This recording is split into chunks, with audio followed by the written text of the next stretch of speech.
Welcome guys to the second part of our video where we are discussing the first chapter of the IB Physics course A.1. In this second part of our video, we're going to be discussing projectile motion. And with this, we're going to be wrapping up unit A.1. So, projectile motion. What is projectile motion? Projectile motion is simply a phenomenon that describes the motion of objects that are being thrown up into the air and which eventually come back down to the ground. So, say for instance, I have this chalk in my hand, and if I were to throw this, if I were to give it a little bit of horizontal push, and if we count this as the ground, watch what happens. And if I were to model this, I'll model the motion of my chalk as something like this, a parabola, where here we'll have the maximum height h. Anyways, let me reorganize this and I'll explain it to you in more detail. Okay, so suppose we have this axis, and we have, this is our y-axis and this is our x-axis, right? I'm just drawing it on a 2D plane for you to understand it better. And suppose our starting point is this initial point, the origin right over here. And we're going to model our chalk. When we throw our chalk, suppose we throw it from here and it comes like this, we're just going to model its motion. So from what you saw, you can predict that the motion will look something like this. It's going to go up. It's going to be a parabolic motion. It's going to go up. And at some point right over here, it's going to have its what it's called the maximum height. Now, we're going to throw the chalk in some angle. We'll call it theta right over here. We'll call this angle theta. And say that we throw our chalk with some initial velocity u.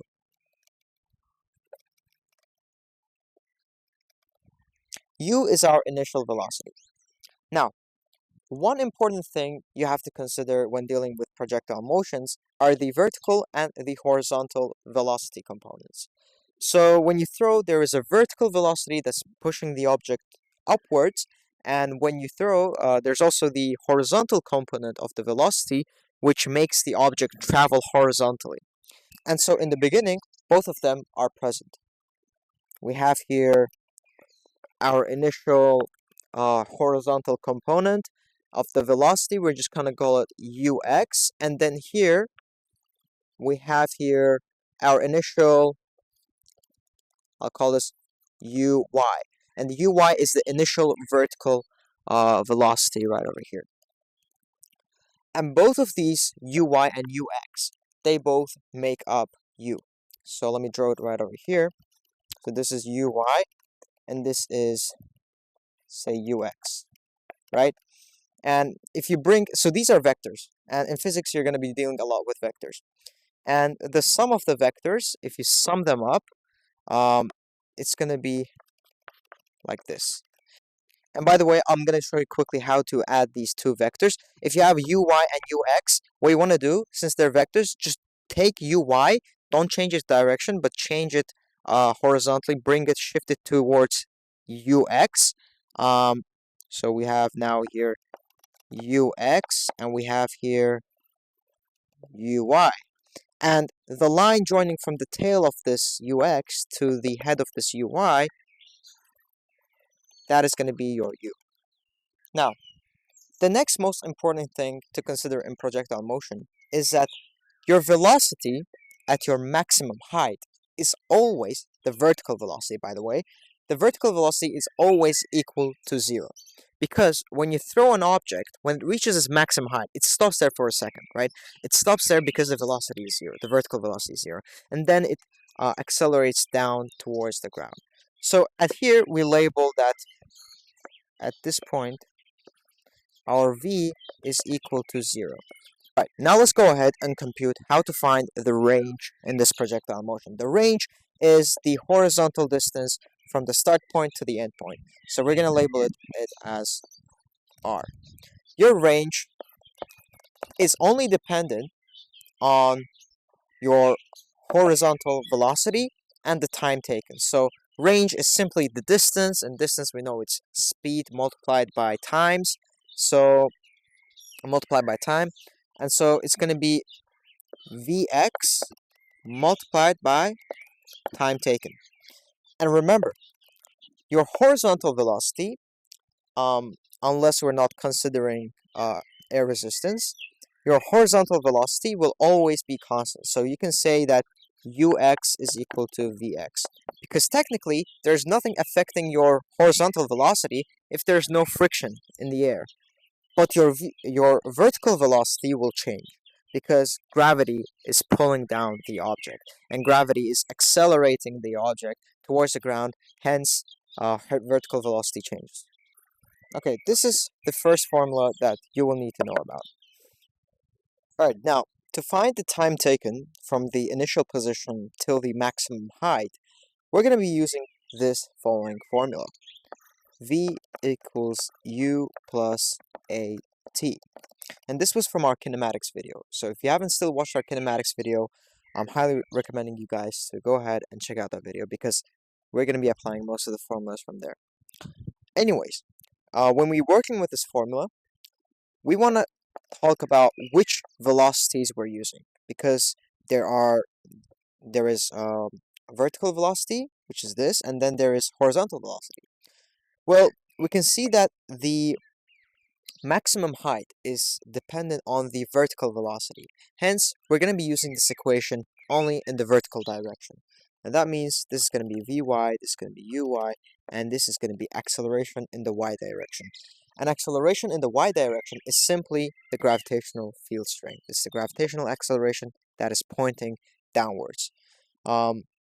Anyways, we said that the vertical velocity, I'm going to specify this Vy, the vertical velocity and the maximum height position is always equal to 0. So this automatically cancels to 0. So we get our equation as 0. Now let's evaluate Uy. Let's find another expression for Uy. As we said here, we sketched down this components of the velocities. We see that Uy is over here, and this is Ux.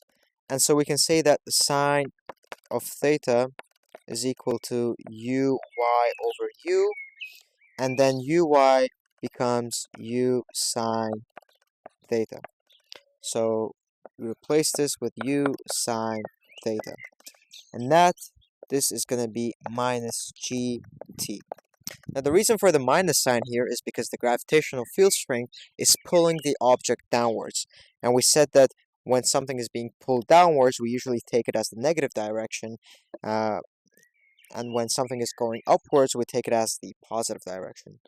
So this is going to be our equation, and then to solve for t here, we're just going to say t is equal to u sine theta over g.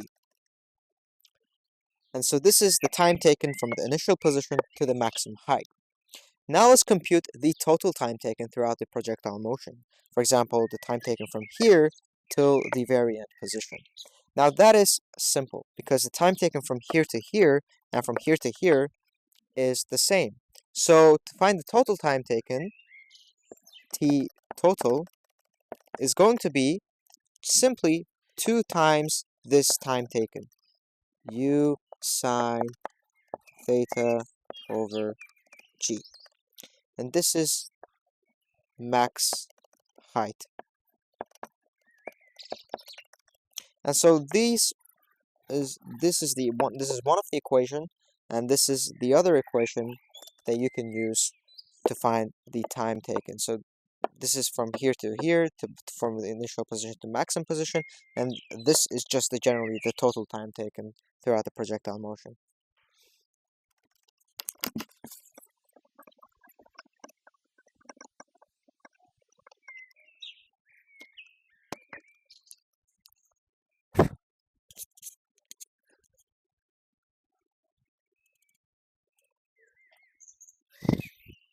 Now let's go ahead and try to find the maximum height.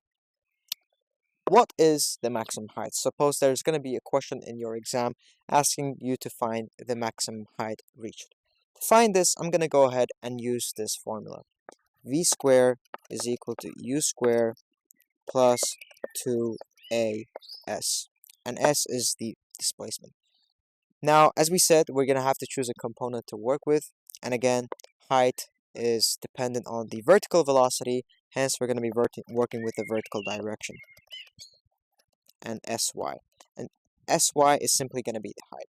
So we said the vertical velocity at the maximum position is going to be 0. So 0 it is. And uy, as we said, it's u sine theta, so it's going to be u squared sine squared theta. And then g is minus g, so it's minus, actually here's, yeah, it's minus 2 times g, if I write it correctly.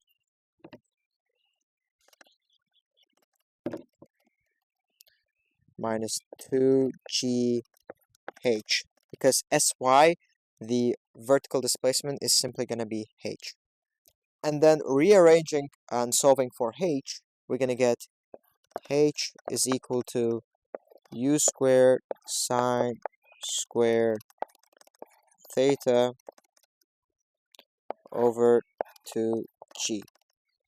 And this is going to be your maximum height.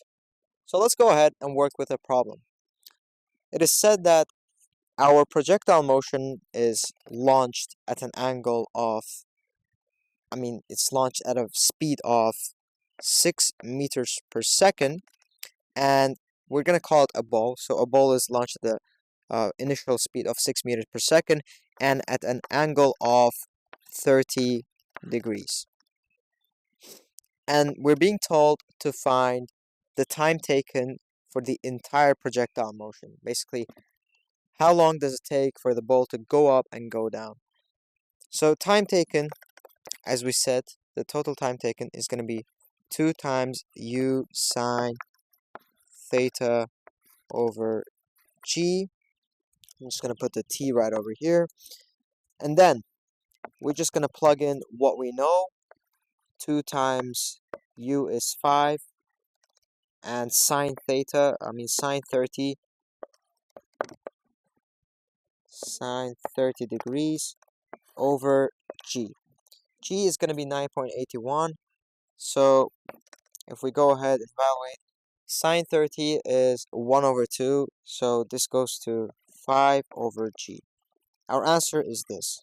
Or you can write it as 5 over 9.81. And you can evaluate this with your calculator. And, sorry, for the units, seconds. Okay, guys. And I'm going to be wrapping up the video with this. If you enjoyed, make sure to leave a like and subscribe, as well as to share this video with your fellow IB classmates, as they might struggle with this topic. And make sure to leave a comment down below. If you have any suggestions, if you have any questions, I'll be answering them down in the comments below. Also, I'll be leaving our Instagram page right over here and our TikTok page right over there. Please go ahead, check them out, and follow them on both the social media platforms. Yeah, that's it. Hope you enjoyed. Peace out.